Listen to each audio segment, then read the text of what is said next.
Sometimes the lowest moment of your life becomes the doorway to something you never imagined possible. In 1887, a woman arrives at a remote Wyoming ranch with nothing but the clothes on her back and a hunger that goes deeper than her empty stomach. She kneels at the gate and begs for work, any work at all. The mountain man who lives there is a solitary figure, used to silence and his own company. Instead of turning her away, he asks a simple question: "Will you take care of my horses?" It's just a job tending animals, a roof over her head, and warm meals. But sometimes, the smallest acts of mercy change everything. What happens when two lonely souls find purpose in each other's presence?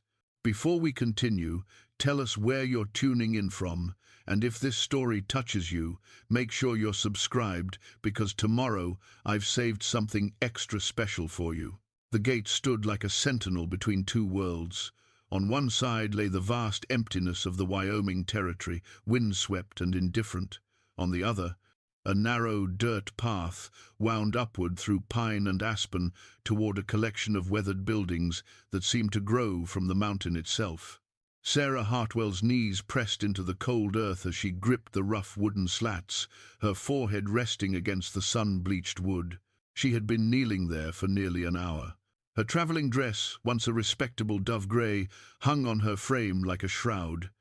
The fabric was torn at the hem, stained with mud and the dust of 1,000 miles. Her hands, once soft and suited to holding chalk and books, were blistered and calloused. The fingernails were broken, rimmed with dirt she no longer had the energy to clean. Her dark hair, streaked now with premature grey at 32, had come loose from its pins and hung in lank strands around a face hollowed by hunger and harder still by disappointment. 2 years. It had been 2 years since she had been Mrs. Sarah Hartwell, schoolteacher's wife, respected member of Philadelphia society. 2 years since Thomas had collapsed at his desk, his heart simply giving out at 41. 2 years since she discovered that his business partner had embezzled everything, leaving her with debts she could never repay and a reputation stained by association with fraud.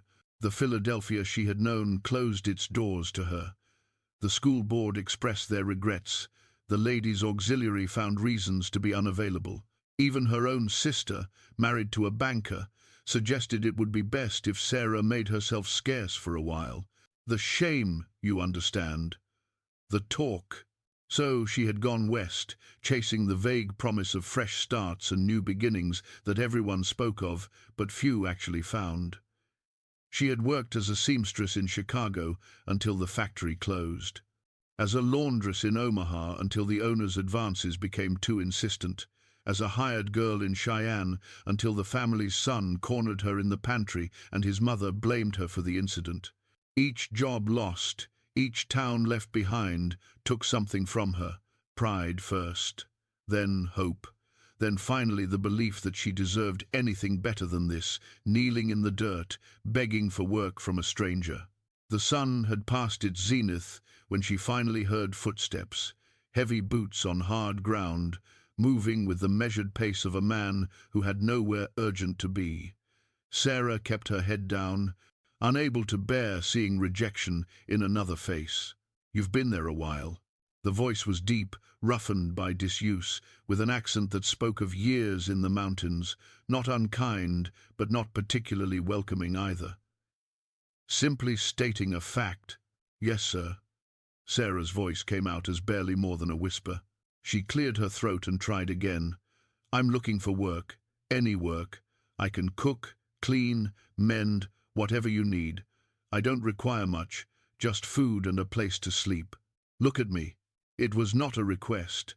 Sarah forced herself to lift her head, squinting against the afternoon sun. The man stood on the other side of the gate, and for a moment she thought he might be a bear that had learned to walk upright. He stood well over 6 feet, broad through the shoulders and chest, with arms that strained the fabric of his worn flannel shirt. His face was weathered leather, lined deep around the eyes and mouth, framed by a thick beard shot through with grey. His hair, dark brown going to iron, hung past his collar. He might have been 40 or 50 or anywhere in between. But it was his eyes that held her. They were pale grey like winter sky, and they studied her with an intensity that made her want to look away. Not cruel, those eyes, but measuring, taking stock. You run from something or towards something? The question surprised her into honesty. Both. Neither. I don't know anymore. Something flickered across his face. Not quite a smile, but a softening. Name's James McKenna. Most call me Bear. Sarah Hartwell. You know horses, Sarah Hartwell? She paused, thinking of the carriage horses her father had kept when she was young, before he lost his money to bad investments.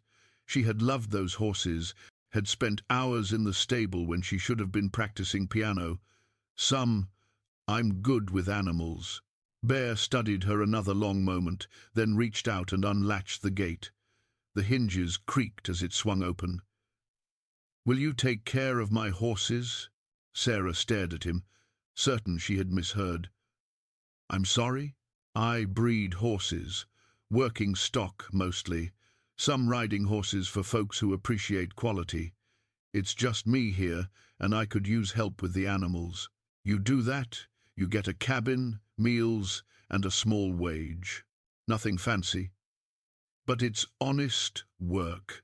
She searched his face for the catch, the hidden condition, the price that would be too high to pay.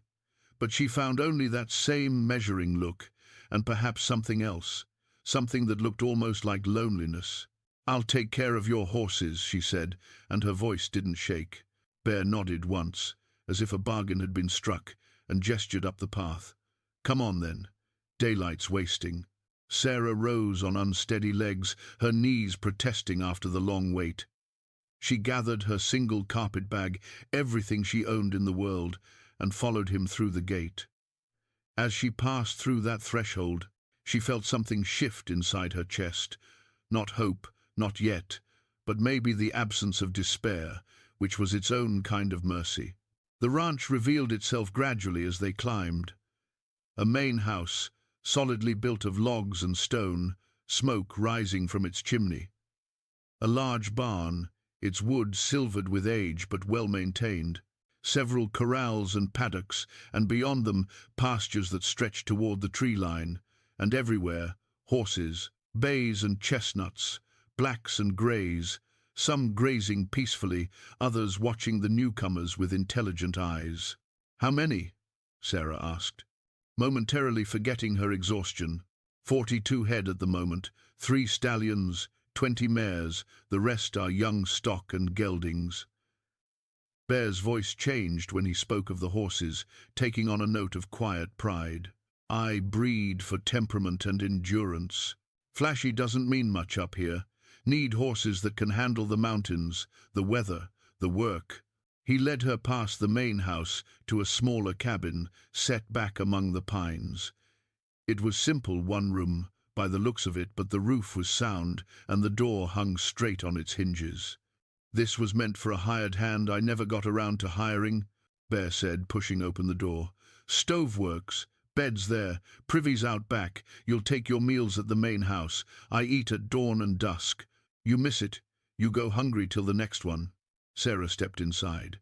The cabin was sparse but clean. A narrow bed with a straw mattress, a small table and chair, a wood stove, a shelf for belongings. A single window looked out toward the pastures. After sleeping in alleys and charity house basements, it seemed like a palace. It's perfect, she whispered. It's adequate, Bear corrected.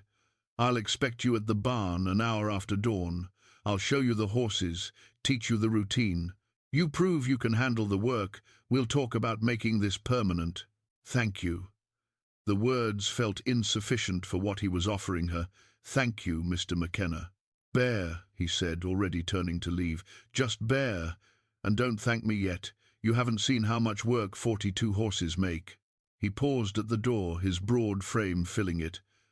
There's bread and cheese on the table there, and a jug of water. Rest tonight. Tomorrow, the work begins. Then he was gone, his footsteps receding down the path. Sarah stood alone in her new home, the first real home she'd had in 2 years, and finally let herself sink onto the bed. The tears came then, hot and fierce and cleansing, but they weren't tears of despair anymore. They were something else entirely, something she was afraid to name, in case naming it made it disappear. Outside her window, a horse whinnied softly in the gathering dusk.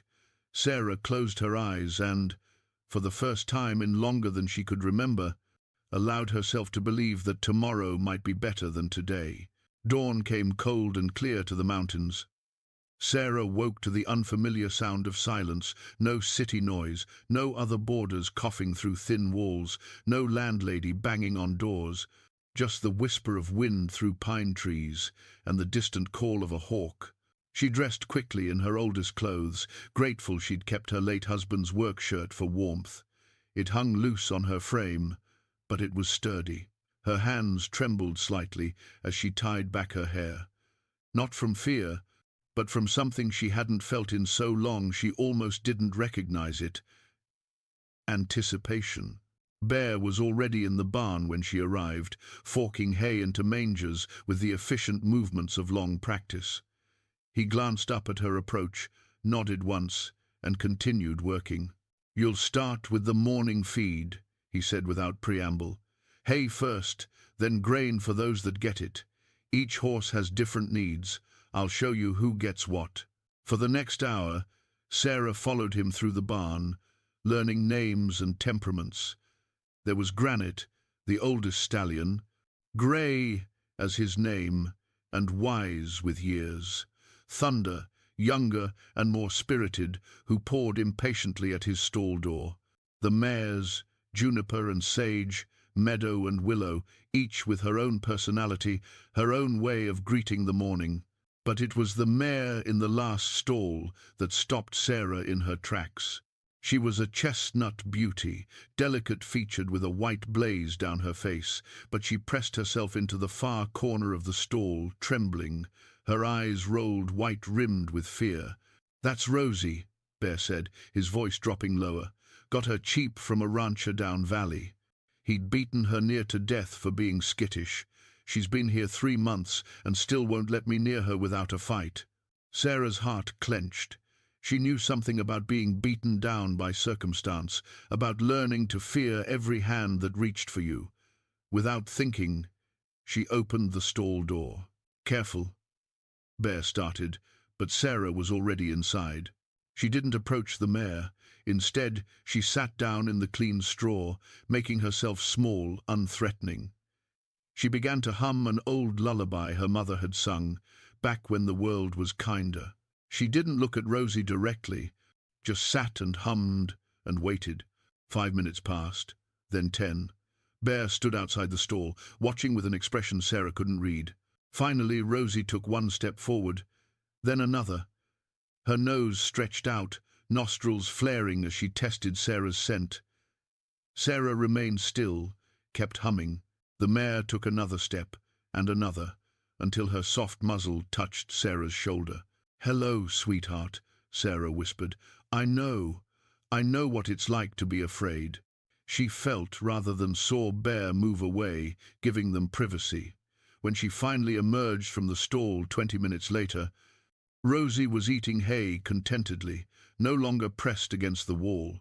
Bear was checking a gelding's hooves, but he looked up as she approached. "That's a gift," he said simply, "the way you have with her."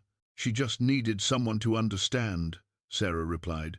Something passed between them in that moment, a recognition of shared wounds, shared understanding. Then Bear cleared his throat and returned to business. "Right, let's show you the rest." The days that followed fell into a rhythm.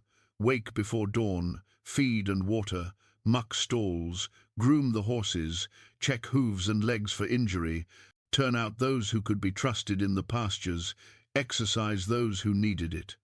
The work was endless and exhausting, but Sarah had never felt more alive. Her body, softened by years of genteel poverty, began to remember its strength. Her hands grew sure with the curry comb and hoof pick. The horses, sensing her genuine care, began to trust her. Even Thunder, who Bear said tolerated no one but him, started nickering when Sarah approached his stall. In the evenings, she and Bear ate together in the main house, simple meals of bread and stew, venison and potatoes. At first, they ate in silence, but gradually, conversation began to flow. Bear spoke little about his past, but Sarah learned he'd been a trapper in his younger years, had lived among the Shoshone, had only started the horse ranch 10 years ago. "Needed something to come home to," he said one evening, staring into his coffee. "Something that depended on me." Sarah understood.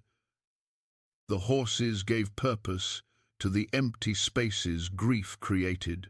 3 weeks into her stay, the weather changed.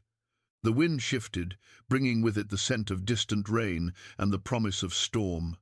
Bear spent the day securing the ranch, reinforcing the barn doors, moving the most valuable stock into protected paddocks. "Big one coming," he said at dinner.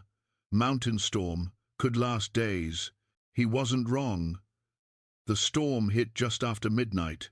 Sarah woke to the sound of thunder so loud it shook the cabin walls. Lightning split the sky, turning night to day in violent flashes. The wind howled like something alive and angry, and she could hear debris hitting the cabin's roof. She dressed quickly and was about to lie back down when she heard a horse screaming. Without thinking, Sarah grabbed her coat and ran out into the storm. The rain hit her like a fist, instantly soaking through her clothes. She couldn't see more than a few feet ahead, but she ran toward the barn, guided by instinct and another scream from a terrified horse.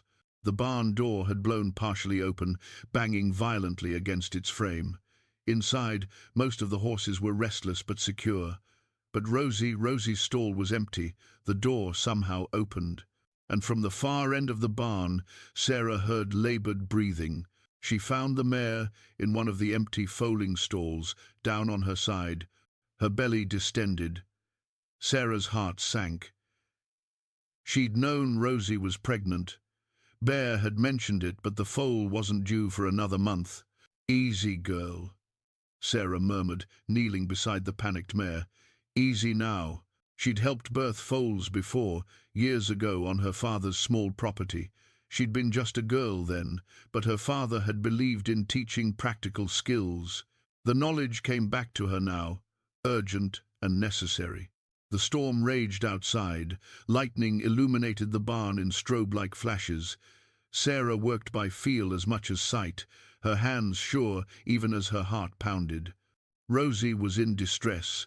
The foal wasn't positioned right, and if Sarah didn't act quickly, both might die. She didn't know how long she worked. Time became meaningless in the chaos of storm and crisis. Her arms were slick to the elbows, her body shaking with effort. But finally, she felt the foal shift, felt it begin to move correctly. "That's it," she breathed. "Come on, Rosie, you can do this." One more contraction, and the foal slipped free into Sarah's waiting hands. A filly, perfect and tiny, gasping her first breaths. Sarah cleared the membrane from her face, rubbed her roughly with straw to stimulate breathing, and felt tears mix with the rain still dripping from her hair. "You're here," she whispered. "You made it." "Sarah?" She turned to find Bear standing in the barn doorway, lantern in hand, rain streaming from his oilskin coat.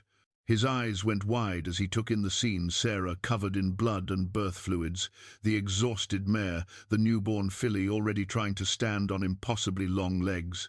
He crossed the space in 3 strides, dropping to his knees beside them. His big hands, surprisingly gentle, checked over the foal, then Rosie. When he looked up at Sarah, his expression held something she'd never seen there before. "You delivered her alone," he said, and it wasn't quite a question. "I couldn't let them die." Sarah's voice shook now that the crisis was past. "I heard Rosie, and I couldn't. You could have been killed. That door was hanging by one hinge. The roof." He stopped, seemed to struggle with words. "You could have been hurt. But I wasn't. And they're alive." Bear's jaw worked. Then, to Sarah's shock, he reached out and pulled her into an embrace. It was brief, almost awkward, but fierce. She could feel him trembling. "Don't do that again," he said roughly, pulling back. "Not without me." The storm continued for 3 more days, just as Bear had predicted. They were trapped together in the barn and house, caring for the animals, keeping the fires going, watching over Rosie and her filly. In those 3 days, something fundamental shifted between them. Bear told her about his wife Little Bird. Her name had been daughter of a Shoshone chief. They'd been married for 5 years when she died giving birth to their daughter. The baby had lived only 3 days. "I buried them together," he said, staring into the fire on the second night of the storm. "Up on the ridge where she liked to watch the sunset. That was 10 years ago. Haven't much wanted company since." "Why did you let me stay?" Sarah asked softly. He looked at her then, really looked at her, and she saw past the weathered exterior to the lonely man beneath. "Because you looked the way I felt," he said. "Lost. Looking for a reason not to give up entirely." On the 3rd day, Sarah was checking on the horses when she noticed something glinting in the corner of Rosie's stall. She picked it up, a silver pocket watch, ornate and old. She opened it to find a photograph inside, a beautiful native woman holding an infant, both captured in a moment of perfect joy. Bear's voice came from behind her. "I didn't know I'd dropped that." Sarah turned, holding the watch carefully. "I'm sorry. I didn't mean to pry." He took it from her, his thumb tracing the photograph. "Her name was Little Bird. Our daughter, we called her Morning Star. She had her mother's eyes. They were beautiful. They were everything." His voice cracked on the last word. "And then they were gone, and I didn't know how to be anything but alone." Sarah understood then why he lived the way he did, why he'd built walls of silence and solitude. She understood because she'd been building her own walls, brick by brick, loss by loss. "I'm sorry," she said, "for your loss, for your pain." Bear nodded, tucking the watch back into his pocket. "I'm sorry for yours too. Thomas, he was a good man." He was. Not perfect, but good. He tried his best. Sarah smiled sadly. "In the end, that's all we can ask. You loved him." "I did, and I grieved him. But I'm still here, and he would have wanted me to keep living." She paused. "Just as your wife and daughter would have wanted that for you." Something broke open in Bear's face, then something that had been locked tight for a decade. He didn't speak, but tears tracked through his beard, and Sarah understood that sometimes there were no words for the size of certain losses. She didn't say anything else. She simply stood beside him, 2 people who had known grief as the storm finally began to quiet outside. When the sun broke through the clouds the next morning, the world was washed clean and new.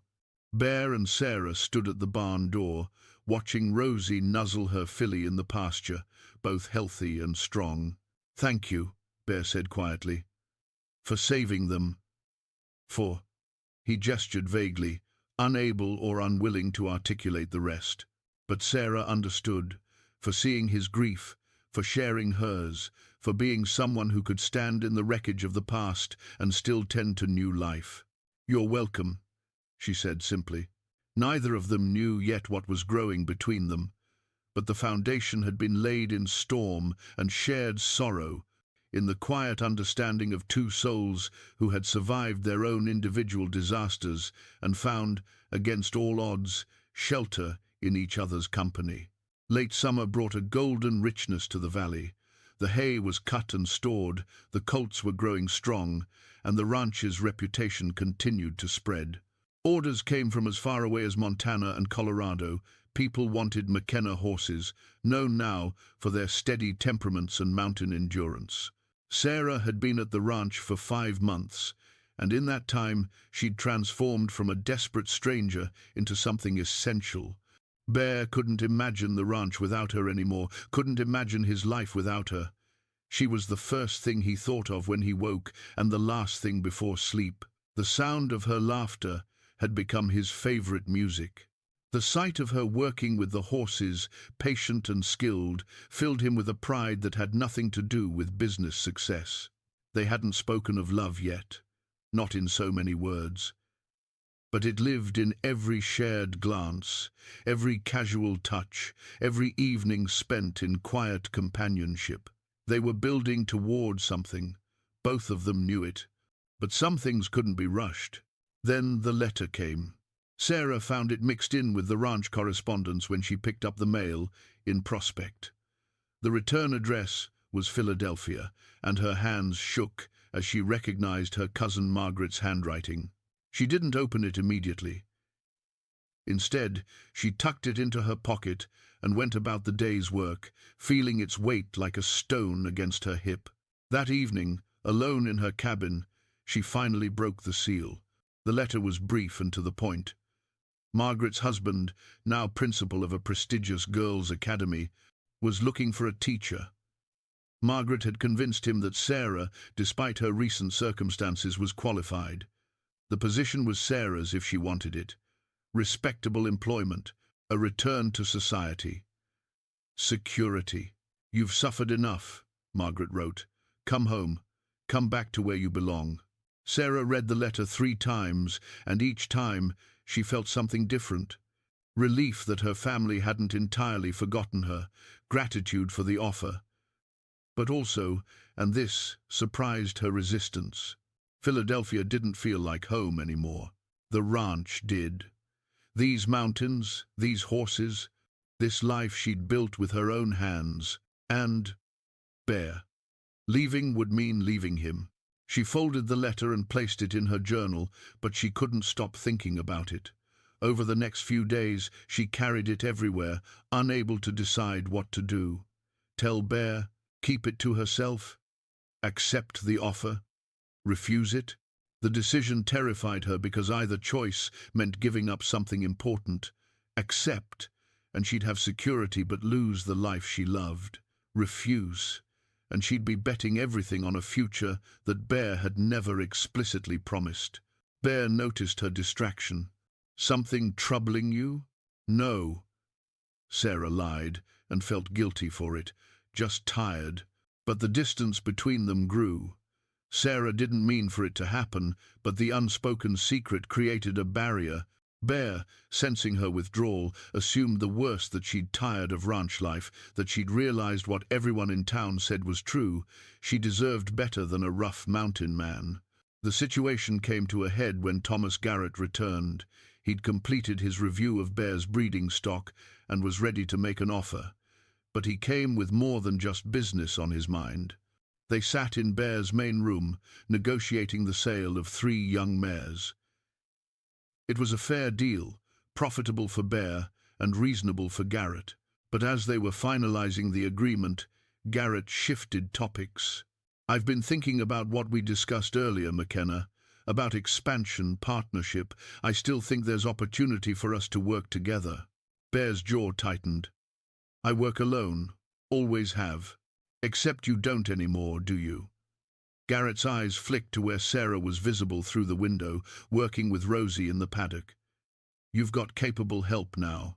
That changes things. Miss Hartwell's employment doesn't change my business plans, doesn't it?" Garrett leaned back, affecting casual interest. "I've heard she might not be staying long anyway. Word from back east is her family's trying to bring her home, teach at some fancy school."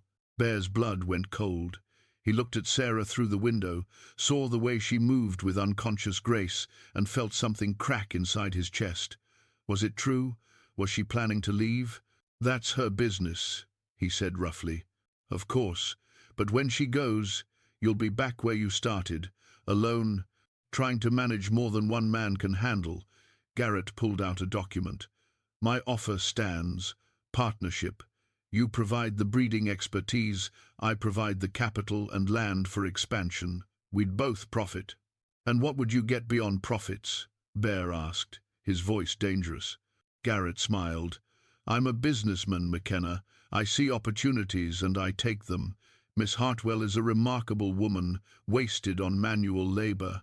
When she returns to teaching, perhaps she'd appreciate a gentleman's attention." someone who can offer her the refinements she's accustomed to. Bear stood so abruptly his chair scraped across the floor. I'm simply being realistic. You're trying to manipulate circumstances to suit yourself. Sarah makes her own choices. Neither of us owns her, and neither of us can guarantee what she'll do. But I'll tell you this. Bear leaned down, his voice low and fierce. If she chooses to leave, it'll be because that's what's best for her, not because you maneuvered her into it. Now get off my land. Garrett left, but the seed of doubt had been planted. That evening, Bear couldn't concentrate on anything. Sarah was quieter than usual during dinner, and the silence between them felt wrong. Finally, unable to bear it any longer, Bear spoke. Are you leaving? Sarah's head snapped up. What?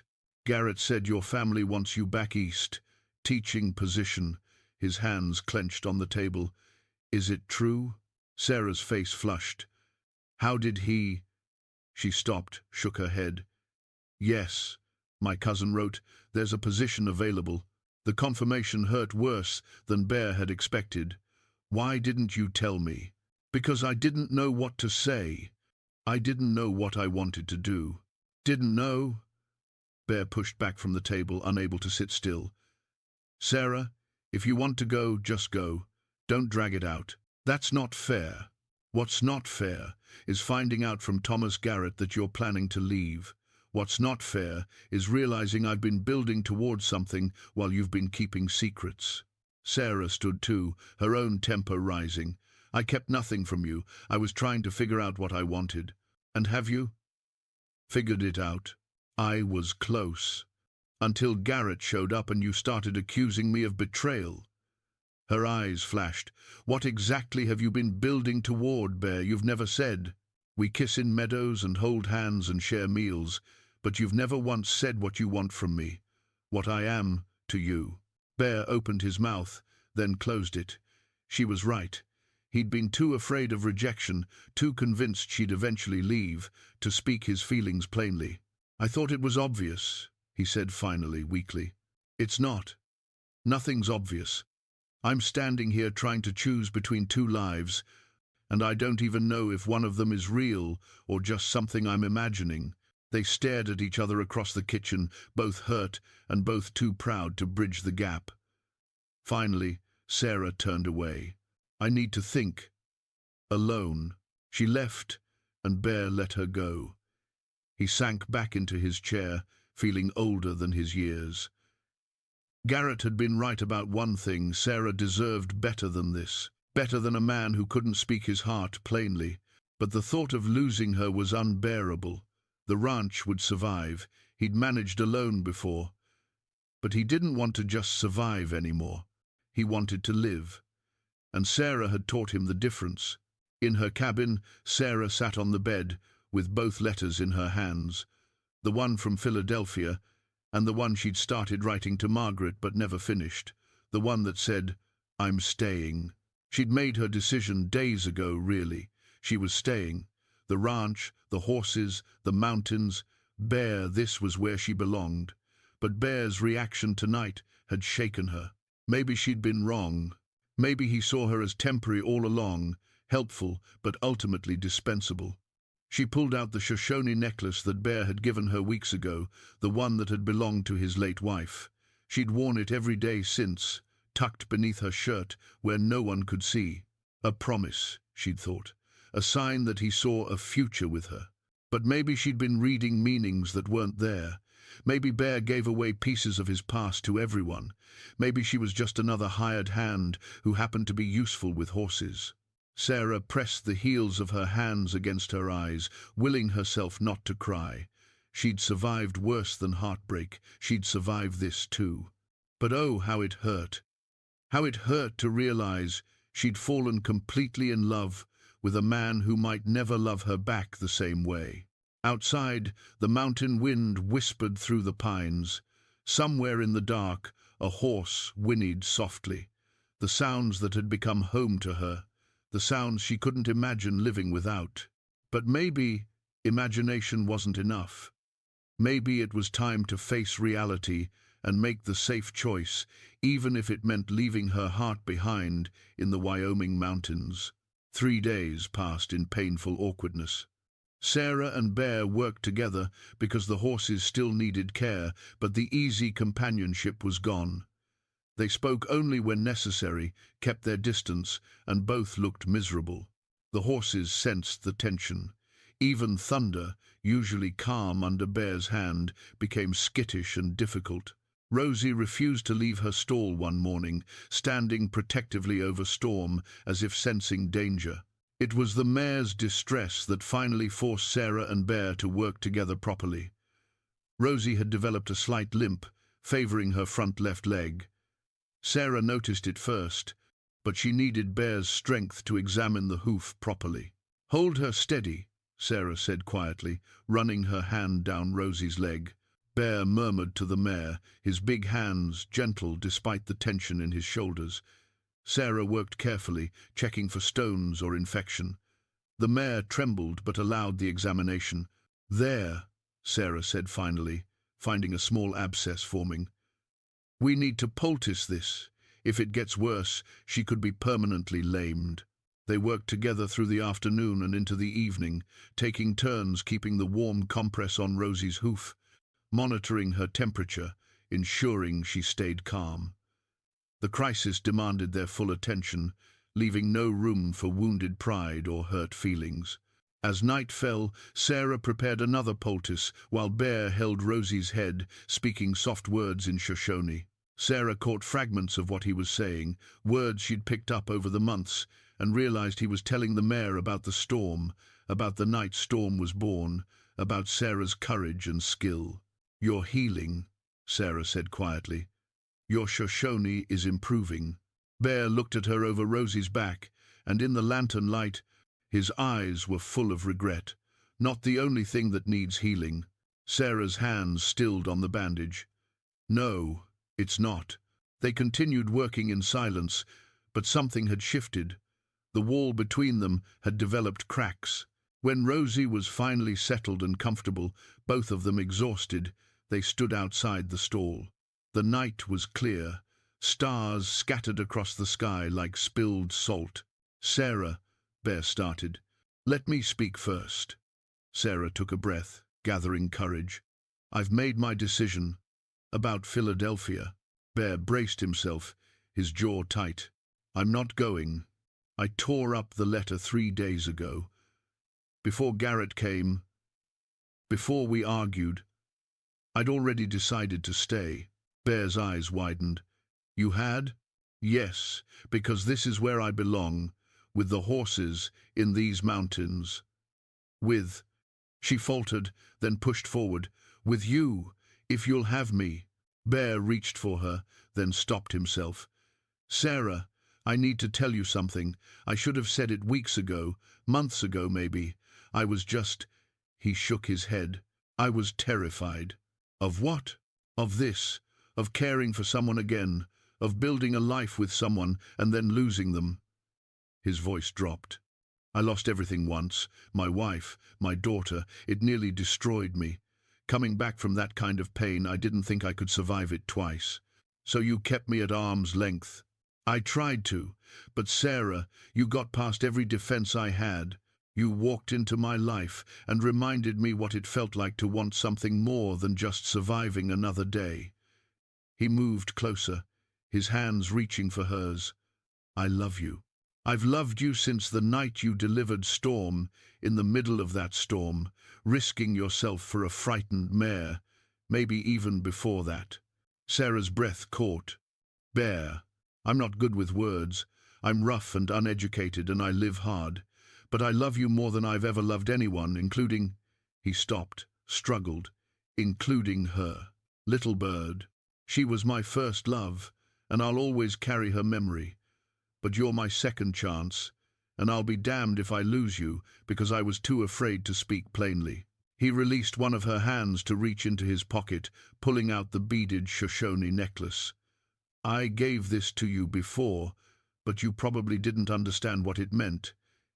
In Little Bird's culture, when a man gives a woman his first wife's jewelry, it's a promise. a promise that he honors the past but chooses the future, that he's ready to love again. Sarah's eyes filled with tears. I've been wearing it every day. I know. I've seen it under your collar. He smiled sadly. I hoped you understood, but I should have said the words, so I'm saying them now. I love you, Sarah Hartwell. I want you to stay, not as my hired hand, but as my wife, as my partner in everything. Bear. I know it's not much, a mountain ranch, a rough life, a man who's better with horses than words, but it's yours if you want it. I'm yours if you'll have me. Sarah laughed through her tears, joy bubbling up like spring water. You foolish man. I decided to stay before you said any of this. I chose you. I chose this life, not because of promises or proposals, but because this is where my heart is. She reached up, cupping his bearded face in her hands. But since you're asking, yes, yes to all of it, yes to being your wife and your partner, yes to this life we're building, yes to loving you with everything I am. Bear pulled her close, and they kissed with all the pent-up longing of the past few days, the past few months, perhaps the past few years of loneliness. When they finally pulled apart, both were shaking. We've wasted so much time, Bear said against her hair. Being afraid, holding back, not wasted. Learning. Sarah smiled up at him, learning to trust again, learning that love is worth the risk. They stood there in the barn, surrounded by the soft sounds of horses settling for the night, and let themselves be happy. Two broken people who'd found each other, who'd chosen courage over fear, who'd decided that love was worth whatever pain might come. When? Bear asked. When will you marry me? Tomorrow, if you like, or next month. I don't care about ceremonies or fuss, I just want to be with you. Tomorrow's too soon. Need to do it right. Need a proper wedding, even if it's small. He grinned. Besides, Running Elk would never forgive me if he missed it. Sarah laughed. Then we'll wait for Running Elk. But Bear, I'm not going anywhere. Not ever. Promise? I promise. They walked back to the main house together, hand in hand, talking of weddings and futures and the life they would build together. The horses watched them go, Rosie and Storm standing peacefully in their stall, the mare's injury already beginning to heal. Sometimes healing took time. Sometimes trust had to be rebuilt carefully, like a poultice applied with patience. But when two people were willing to do the work, to speak the hard truths and face their fears together, anything was possible. Even second chances, even love born from desperation and mercy at a mountain gate. Autumn arrived with a painter's palette of gold and crimson. The aspens turned brilliant yellow, shimmering in the mountain wind. The air grew crisp, carrying the promise of winter. Sarah and Bear moved through their days with new lightness, planning a simple wedding for early October when Running Elk could make the journey from his winter camp. Sarah had written to Margaret, declining the teaching position with gratitude and explaining her engagement. She expected judgment or disappointment, but she'd made peace with whatever response might come. She'd chosen her path, and for the first time in years, she felt certain it was the right one. Then a stranger arrived at the ranch on a grey afternoon when the first snow was dusting the peaks. He was a slight man in a city suit, carrying a leather satchel and riding a horse that clearly wasn't accustomed to mountain trails. Bear and Sarah were working with the yearlings when he approached, picking his way carefully across the muddy yard. Mr. McKenna? Miss Hartwell? His voice was educated, Eastern. My name is Edmund Carstairs. I'm an attorney from Denver.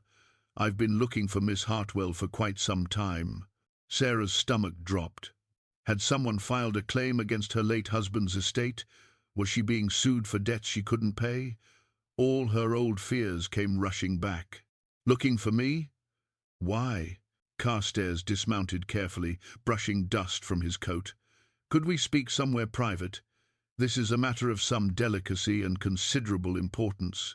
They led him to the main house, Bear standing protectively close to Sarah. Carstairs settled at the kitchen table, opening his satchel to withdraw several official-looking documents. "Miss Hartwell, I represent the estate of one Marcus Hartwell. I believe he was your late husband's uncle?" Sarah searched her memory. "I met him once, years ago, at our wedding. He sent Thomas a letter occasionally, but they weren't close." "No, they weren't. Marcus was something of a black sheep, left Philadelphia for the Colorado mining country 40 years ago and never looked back. Your husband, I gather, thought him rather disreputable." Carstairs smiled slightly. "Marcus would have taken that as a compliment." "What does this have to do with Sarah?" Bear asked, his hand finding hers under the table. "Marcus Hartwell passed away 6 months ago. He left a considerable estate, and finding his heirs has proven challenging. Your husband, Miss Hartwell, was his only nephew. When I couldn't locate you in Philadelphia, I had to trace your movements west. It's taken over a year." Sarah's head spun. "I don't understand. What estate?" "Marcus lived in a mining camp." "He did, but he also owned a silver mine, the Silver Bell Mine, outside of Silverton, Colorado." Carstairs pulled out another document. "And 3 months ago that mine struck an exceptionally rich vein. The ore is testing at premium grade." "I still don't." "Miss Hartwell, your late husband inherited half ownership of that mine. The other half went to Marcus's business partner. When your husband died, that half passed to you. You, Miss Hartwell, are now half owner of one of the most productive silver mines in Colorado." The silence that followed was absolute. Sarah stared at the lawyer, unable to process the words. Bear's hand tightened on hers. "How much?" Bear's voice was rough. Carstairs met his eyes.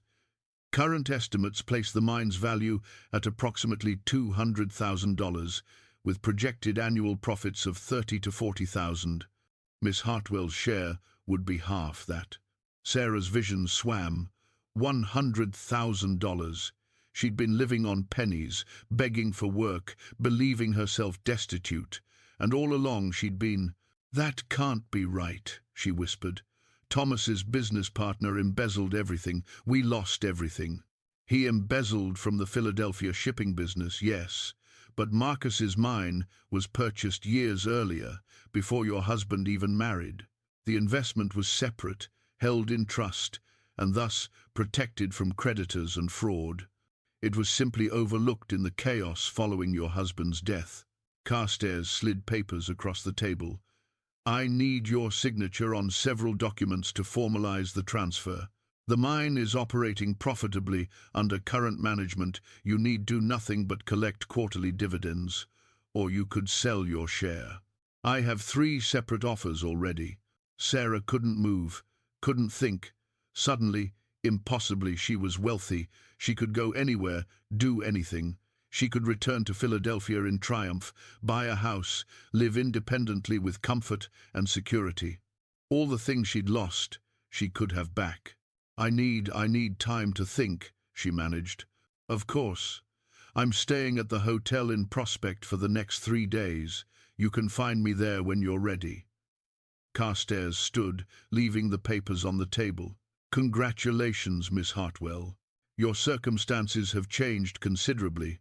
After he left, Sarah and Bear sat in stunned silence. The papers lay between them like a wall. $100,000, Bear finally said. His voice was hollow. "You're rich." "I don't feel rich. I feel—" Sarah pressed her hands to her face.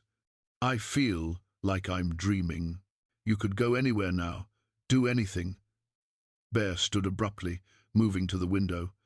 "Philadelphia, Europe, you could have that fancy life Garrett talked about. Bear, I'm happy for you, truly. You deserve this after everything you've been through." But his shoulders were rigid, his voice carefully controlled. "You deserve better than a mountain ranch and a rough man who can barely write his own name." Sarah stood, anger cutting through her shock. "Don't you dare. Don't you dare use this as an excuse to push me away. I'm not pushing. I'm being realistic." He turned to face her, and the pain in his eyes broke her heart. "Sarah, 3 months ago you were desperate. You took this job because you had no choice. Now you have every choice in the world. I chose you before I knew about the money. Did you? Or did you just convince yourself this was your only option?" He gestured at the papers. "Now you have other options. Better options." "There are no better options." Sarah crossed to him, grabbing his arms. "I love you. That hasn't changed because some lawyer showed up with papers. Everything's changed. You just don't see it yet." Bear gently freed himself from her grip. "Think about it, Sarah. Really think. You could teach at the finest schools, live in comfort, never worry about money again. You could have everything you lost, and more. I don't want what I lost. I want what I have. For now, but what about in 5 years? 10? When you're stuck on a mountain ranch, working until your hands are rough and your back aches, while your friends from Philadelphia are living elegant lives." His voice dropped. "When you resent me for holding you back from what you could have been, that would never happen. You don't know that. I don't know that." Bear moved toward the door. "Just think about it. Take the time Carstairs offered. Consider your options. Don't make a decision out of guilt or obligation." "I'm not." But he was already leaving, the door closing softly behind him. Sarah stood alone in the kitchen, surrounded by legal documents that had just upended her entire world. The news spread through Prospect faster than wildfire. By the next morning, everyone knew that the desperate woman who'd begged for work was now an heiress. The transformation in how people treated her was immediate and nauseating. Mrs. Kemper, who'd called her a scandal, now invited her to tea. The church ladies who'd tried to rescue her from impropriety now sought her company. And Thomas Garrett appeared at the ranch that same afternoon, all charm and calculation. "Sarah," he said, as if they were old friends, "I heard the remarkable news. You must be overwhelmed." "That's one word for it," Sarah continued, grooming thunder, not stopping her work. "I wanted to offer my assistance.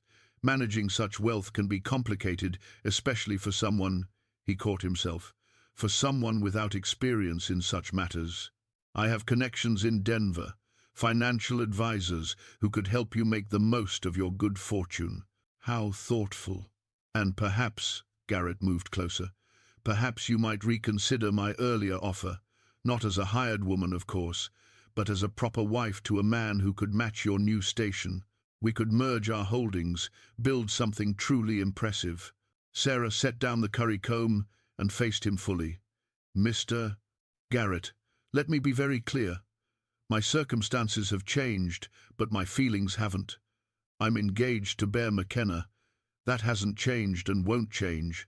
But surely you see that changes things. McKenna is a good man, but he's," Garrett gestured vaguely, "he's limited. What can he offer you now that you can have anything?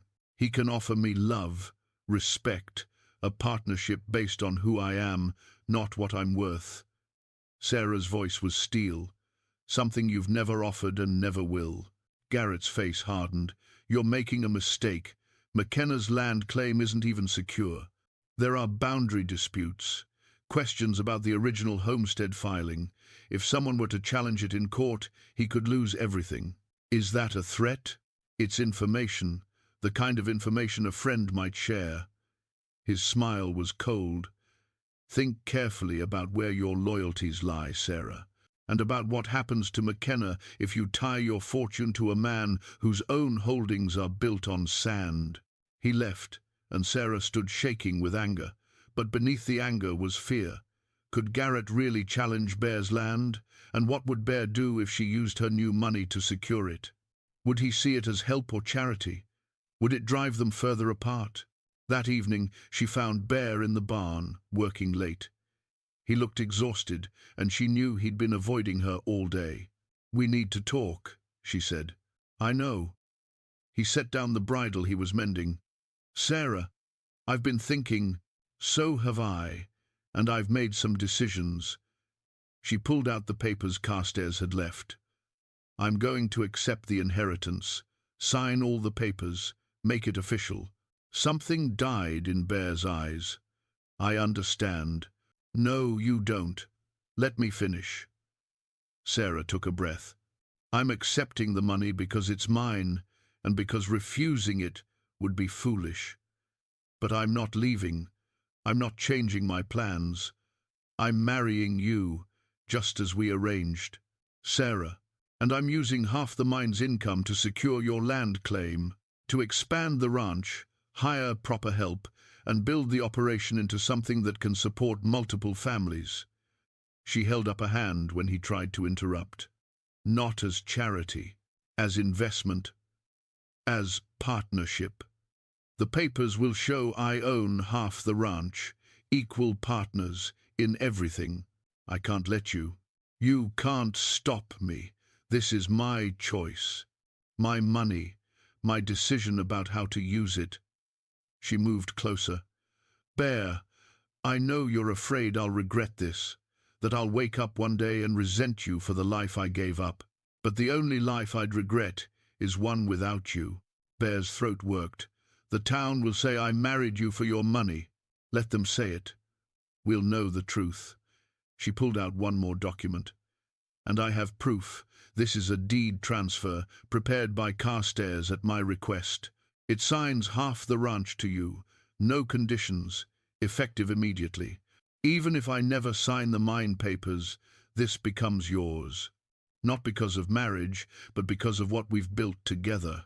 You'd give me half the ranch. I'd give you all of it if you'd accept it. This place is as much yours as mine. More, really. You built it. I just helped it grow. Sarah's eyes filled with tears. Don't you see? The money doesn't change who I am or what I want. It just means we can build our life without fear, without worrying about one bad winter or one sick horse destroying everything. Bear stared at the papers, then at her, and she saw the moment his fear finally cracked. You really mean it? You're staying. I'm staying. For the money, despite the money, whatever you want to call it, I'm staying because I love you, because this is home, because I'd rather be your partner on this mountain than a wealthy widow anywhere else. He pulled her into his arms, holding her so tightly she could barely breathe. I'm sorry. I'm sorry I doubted you. I'm sorry I let fear make me stupid. We're both allowed to be afraid. As long as we're afraid together. Sarah pulled back to look at him. Equal partners? Equal partners. Bear kissed her, and it felt like sealing a vow. In everything. Outside, the first real snow of the season began to fall, covering the ranch in white. Inside the barn, two people held each other and let themselves believe in impossible things. In second chances and unexpected fortune. In love that survived both poverty and wealth. In partnerships built on something stronger than circumstance. They had no idea that the hardest test was still to come. The week after Sarah's decision was a whirlwind of activity and emotion. She met with Carstairs, signed the necessary papers, and formally accepted her inheritance. The lawyer seemed both pleased and puzzled by her insistence on the ranch partnership arrangement, but he drew up the documents according to her wishes. Most unusual, he remarked. In my experience, sudden wealth tends to drive people apart, not together. But you two seem determined to do things differently. We are, Sarah said firmly, Bear's hand warm in hers. Word of the official partnership spread through Prospect, generating exactly the gossip they'd expected. Half the town whispered that Bear had manipulated a vulnerable woman. The other half suggested Sarah had lost her mind, throwing away her fortune on a mountain hermit. Neither of them cared. They had each other, they had their plans, and they had Running Elk arriving in 2 weeks for the wedding. But Thomas Garrett wasn't finished. 3 days after Sarah signed the mine papers, the sheriff arrived at the ranch with unwelcome news. Garrett had filed a formal challenge to Bear's land claim, citing irregularities in the original homestead documentation from 15 years prior. I'm sorry, McKenna, Sheriff Dawson said, shifting uncomfortably. He's got lawyers from Denver. Says your boundaries overlap with territory he purchased from the railroad. Says you've been squatting on land that's rightfully his. That's a lie. Bear's voice was dangerously quiet. I filed proper claim, worked this land for 15 years, made all the improvements, paid every fee. This is legal. Maybe so. But Garrett's got paperwork that says otherwise. You'll need to appear before the territorial judge when he circuits through next month. Bring whatever proof you have. After the sheriff left, Bear stood in the yard, staring at the mountains. Sarah watched his shoulders hunch, saw him age 10 years in 10 seconds. He's doing this because of me, she said quietly. Because I refused him and chose you. He's doing it because he's a greedy bastard who wants this land and saw an opportunity. Bear turned to her, his face grim. But you're right that you're the trigger. If you hadn't come here, if we weren't together, don't you dare finish that sentence. Sarah crossed to him, fierce. This isn't my fault, and it isn't punishment for choosing each other. This is one cruel man trying to take what isn't his. The original homestead papers, Bear's voice cracked. Little Bird helped me file them. Her English was better than mine. If there's mistakes in the filing, then we'll fix them. We'll hire the best lawyers. We'll fight this. With your money. With our money. Our ranch. Our fight. Our resources. Sarah gripped his hands. That's what partnership means, Bear. We fight together. But the stress took its toll. Bear threw himself into work with punishing intensity, as if he could somehow keep the land through sheer force of will and labor. Sarah spent hours digging through his old papers, trying to understand the homestead claim and identify potential weaknesses in Garrett's challenge. They found the original documents in a battered tin box Bear kept under his bed. The papers were yellowed and water-stained, the handwriting Little Bird's neat script still legible, but the official stamps faded. Sarah's heart sank as she reviewed them. There were errors, small ones, a misdated signature, a boundary description that used landmarks instead of proper surveyor's marks. Nothing that should invalidate the claim, but enough to give a determined lawyer ammunition. This isn't as bad as it looks, she told Bear, though her confidence was shaking. The core claim is solid. You've made improvements, paid taxes, maintained continuous occupation. That counts for more than paperwork errors. Does it? Against Garrett's money and Denver lawyers. Bear slumped in his chair. Maybe I should just sell to him, take whatever he offers and move on. No, Sarah's voice was steel. No, you built this place. This is your home, your life's work. We don't surrender to bullies. She wrote to Carstairs, explaining the situation. He responded within days, recommending a lawyer in Cheyenne who specialized in land disputes. Marcus Brennan had a reputation for being both brilliant and ruthless, perfect for opposing Garrett's challenge. Brennan arrived at the ranch a week later. He was a compact man in his 50s, with sharp eyes and an air of competent authority. He spent 2 days reviewing every document, walking the property boundaries, and interviewing both Bear and Sarah about the ranch's history. It's winnable, he said finally, spreading papers across the kitchen table. Garrett's case relies on a technicality, a survey error from 1872 that placed a railroad land grant line 50 feet east of where it actually was. If that original survey stands, a corner of your property technically overlaps with land Garrett purchased. So he's right. Bear's face was grey. He's technically correct, but law isn't just about technicalities. You've occupied and improved this land for 15 years. You filed in good faith, based on the best information available. You've paid taxes and met all homestead requirements. The Homestead Act and territorial law both favor settlers who've made legitimate improvements over speculators purchasing at discount from railroads. But will the judge see it that way? Brennan's smile was thin. Judges in this territory are generally sympathetic to working ranchers over wealthy land speculators, especially when the speculator in question has a reputation for sharp dealing. But I'll be honest, it could go either way. We need to present an overwhelming case that you're the rightful owner, not just legally, but morally. Over the following weeks, they prepared for the hearing. Brennan was thorough and demanding, requiring documentation of every improvement Bear had made: the barn he'd built, the corrals, the irrigation he'd dug by hand, the cabin where Sarah now lived. He interviewed neighbors who could testify to Bear's continuous occupation and good character. Sarah coordinated everything, using her newly available funds to pay for surveys, documentation, and witness expenses. But the strain showed on both of them. Bear grew quiet and withdrawn, barely eating. Sarah threw herself into preparation with manic energy, terrified that if she stopped working for even a moment, everything would collapse.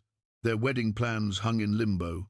Running Elk arrived as promised, taking one look at the situation and setting up camp near the ranch to offer support. His presence steadied them both, a reminder that some things mattered more than land and legal battles. "You forget what's important," Running Elk told them one evening as they sat around his fire. "Land is just dirt. What matters is the life you build on it, the love you share. Those things no court can take away." "But if we lose the ranch," Sarah started. "Then you build somewhere else, together." The old trapper smiled. "You think I worry about land? I've lived my whole life moving with the seasons. Home isn't a place, it's people who matter." Bear stared into the fire. "This place, it's where I buried my wife and daughter. It's where I rebuilt my life after losing them. It's where Sarah found me. I can't just—" His voice broke. "I can't lose it." "Then you fight," Running Elk said simply.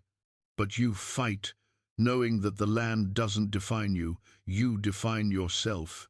3 days before the hearing, Sarah discovered something in Garrett's filed documentation.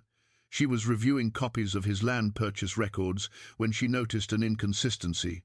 The railroad grant he'd purchased included a section that had supposedly been surveyed in 1872, but the survey company listed in the document hadn't been chartered until 1874. "It's a forgery," she breathed, showing the papers to Brennan, "or at least a fabrication. The survey he's basing his claim on couldn't have been conducted when he says it was." Brennan's eyes lit up. "This is it. This is what we need. If we can prove the survey was backdated or fabricated, his entire case collapses." He looked at Sarah with new respect. "You have a sharp eye, Miss Hartwell." "Actually," Bear said quietly, "it's going to be Mrs. McKenna, assuming I still have a ranch to offer her." "You do," Sarah said firmly, "and even if you didn't, the offer stands. I'm marrying you, Bear McKenna, for better or worse. Starting now, if Running Elk's willing." Bear's head snapped up. "Now? Why not?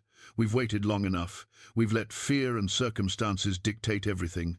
I'm done waiting." She turned to Running Elk. "Will you marry us tonight? Before the hearing? So no matter what happens, we face it as husband and wife?" Running Elk smiled slowly. "I've been wondering when you'd ask." They married that night under the stars, with Running Elk officiating in a blend of Christian and Shoshone traditions. Sarah wore a simple dress and the Shoshone necklace. Bear wore his best shirt and a look of wonder, as if he couldn't quite believe this was happening. Brennan and his assistant served as witnesses, along with 2 neighboring ranchers who'd come to support Bear's case. The ceremony was simple and profound. They spoke vows about partnership and choosing each other through all circumstances.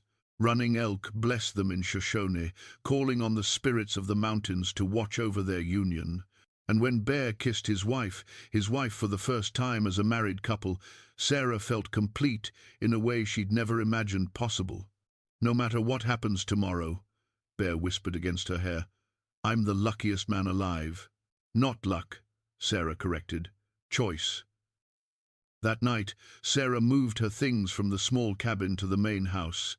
It wasn't a grand wedding night. They were both too exhausted and anxious about the hearing. But they fell asleep in each other's arms, in the bed that was now theirs together, and for a few hours at least, the uncertainty of tomorrow couldn't touch them. The hearing was scheduled for 10 o'clock in the morning. They arrived at the territorial courthouse in Cheyenne early, Brennan carrying 2 cases full of documentation. Garrett was already there with his Denver lawyers, looking confident and smug. The judge, a weathered man named Harlan Reed, took his seat and surveyed both parties with shrewd eyes. This is a land dispute between Thomas Garrett and James McKenna regarding approximately 80 acres in the Prospect Valley area. Mr. Brennan, you're representing McKenna. I am, Your Honor. And I should note that my client was married last night to Miss Sarah Hartwell, now Mrs. McKenna. She's here in support of her husband. Garrett's face tightened as he noticed Sarah sitting beside Bear, their hands clasped together. His lawyers whispered urgently. Judge Reed nodded. Very well. Mr. Garrett, you filed this challenge. Present your case. The hearing began, and with it, the fight for everything Bear had built, everything they'd built together, everything they hoped to build in the future. Sarah squeezed Bear's hand, and he squeezed back. Whatever came next, they would face it together, married, partnered, and unbreakable. That was worth more than any piece of land. But God willing, they'd keep the land too. This court, Judge Reed began, his voice carrying through the hushed room, was established to administer justice. Not just legal technicalities, but actual justice. The kind that honors the spirit of our laws, not just their letter. He looked at Garrett's lawyers. The survey document you've presented as the foundation of your client's claim is demonstrably flawed. It references a company that didn't exist at the stated date.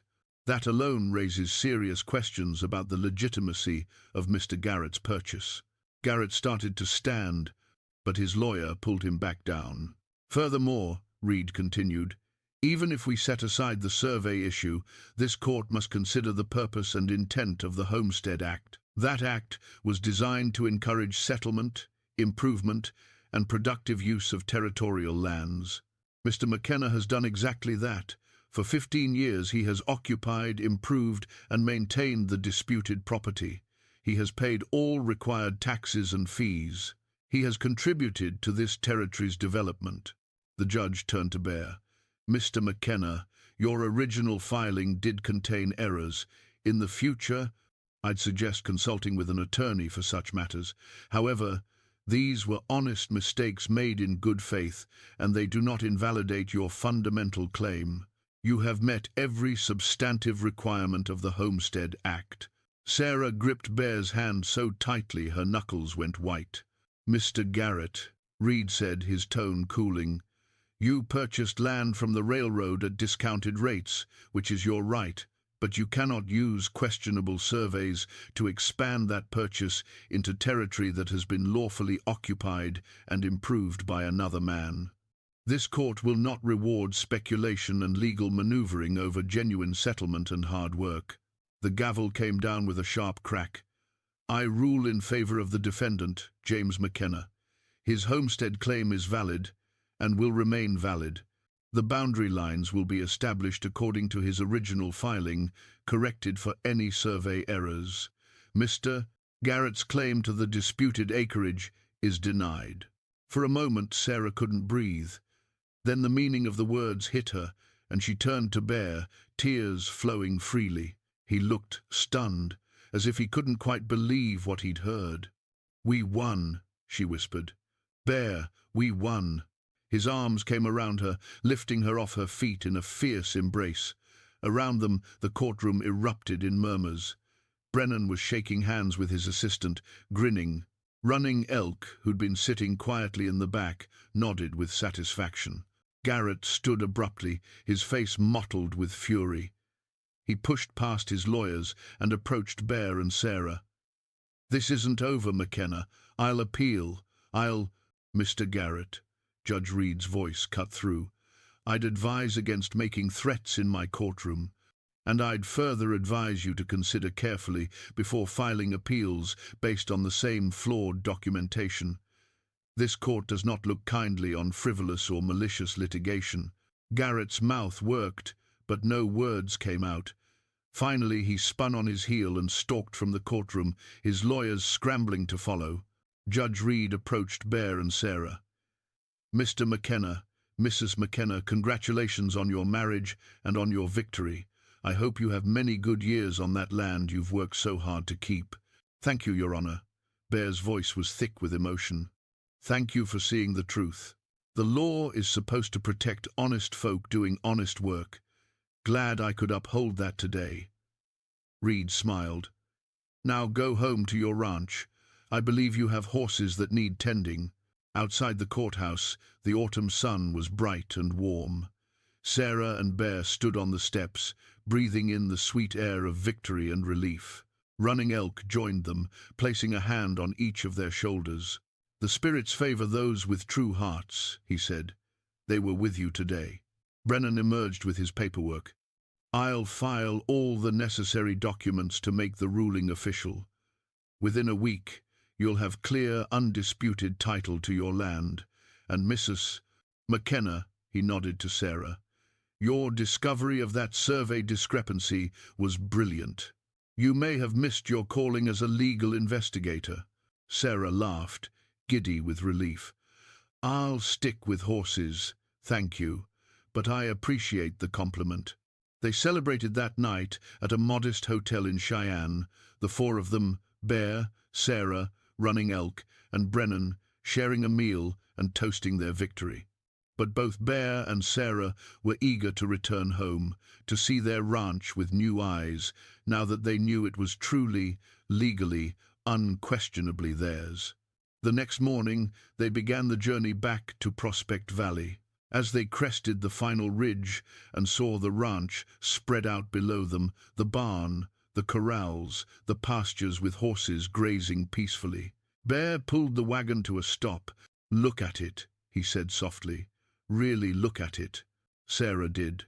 She saw the place where she'd knelt at the gate months ago, desperate and hopeless. She saw the barn where she'd delivered Storm during the storm. She saw the cabin where she'd first found shelter. She saw the life they'd built together, acre by acre, day by day. "Home," she whispered. "Home," Bear agreed. "Ours. Forever." They rode down to the ranch, husband and wife, equal partners, ready to build the future they'd fought so hard to secure.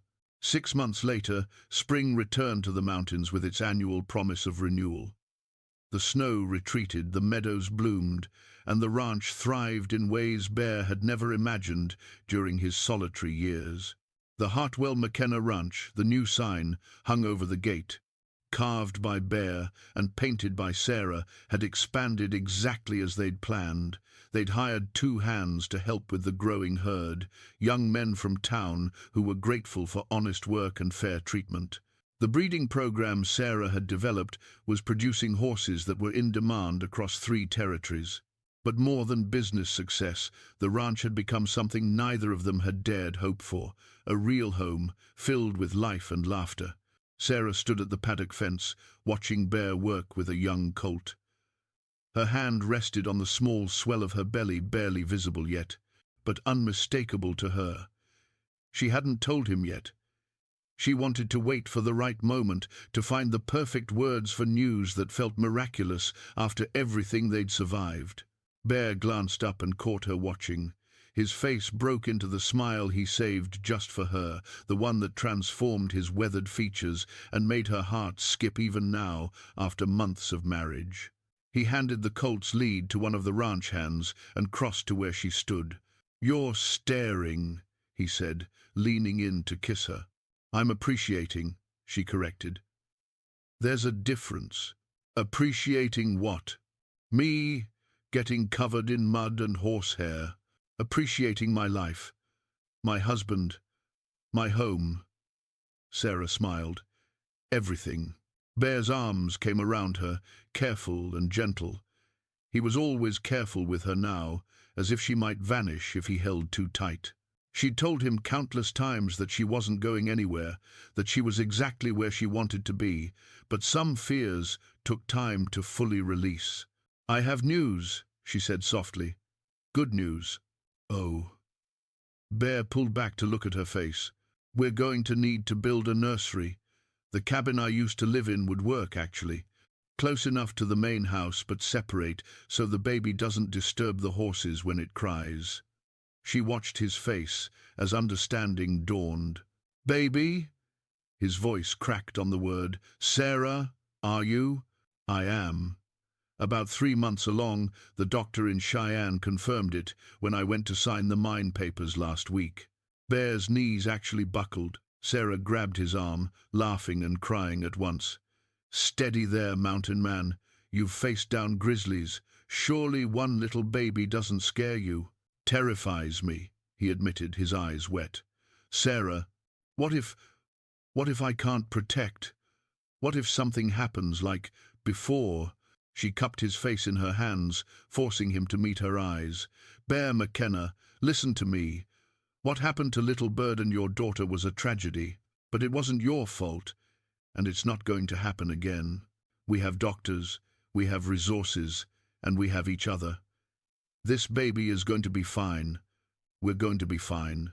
You promise?" "I promise to do everything in my power to make it so. The rest we leave to God and the spirits of the mountains." She smiled through her tears. "But yes, I promise." Bear pulled her close again, and she felt him shaking, joy and fear and wonder all mixed together. When he finally spoke, his voice was muffled against her hair. "A baby. We're going to have a baby. We are.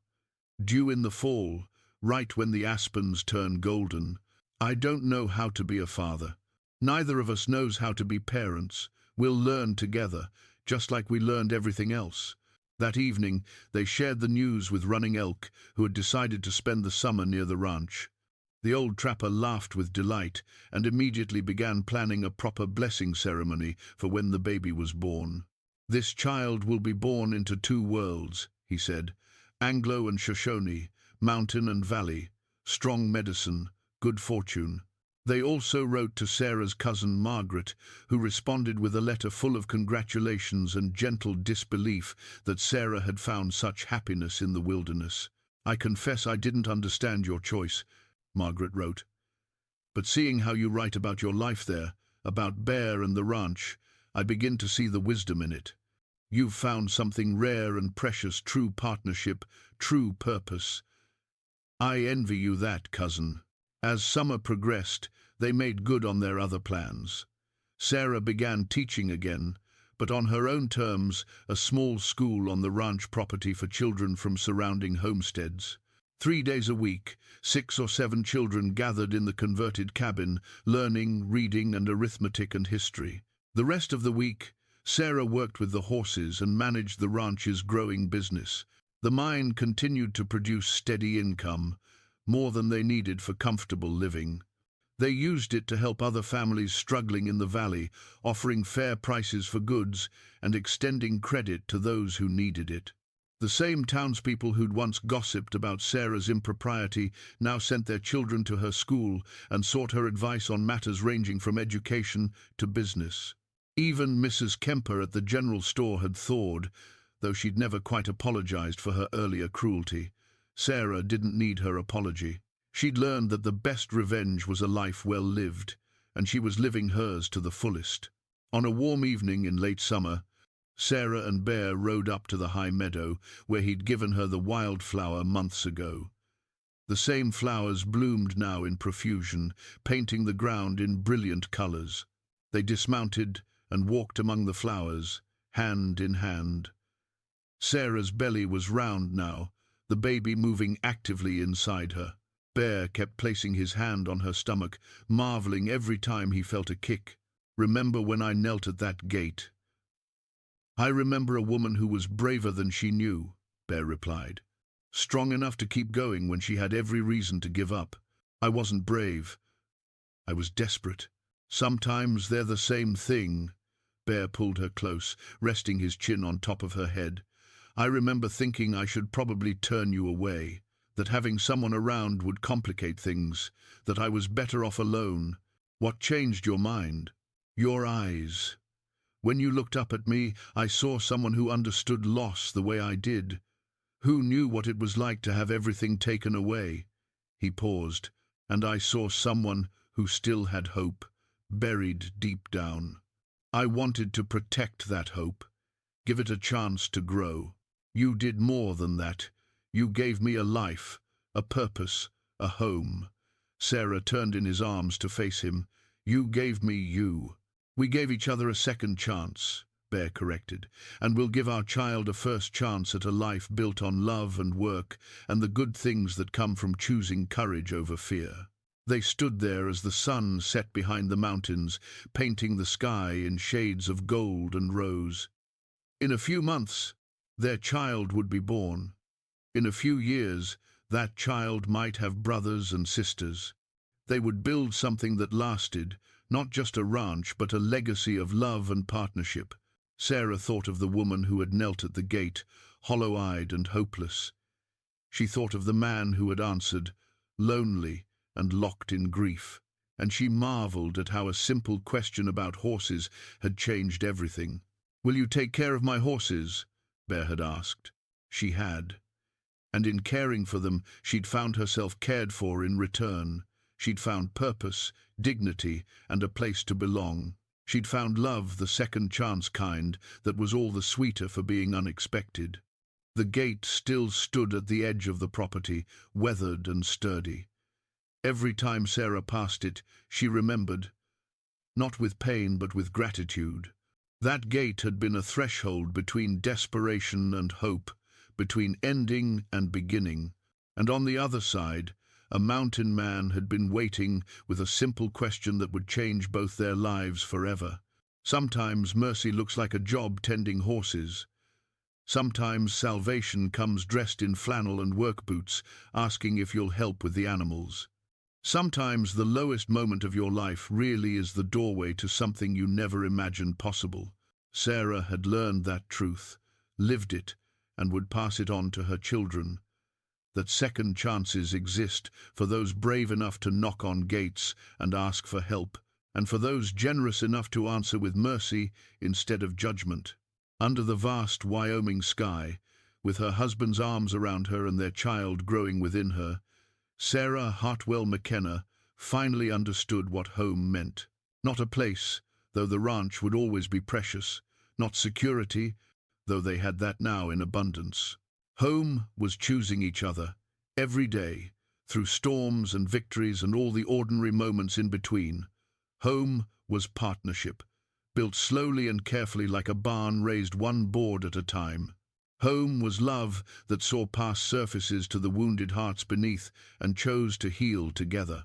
She had found her home, and she would never let it go.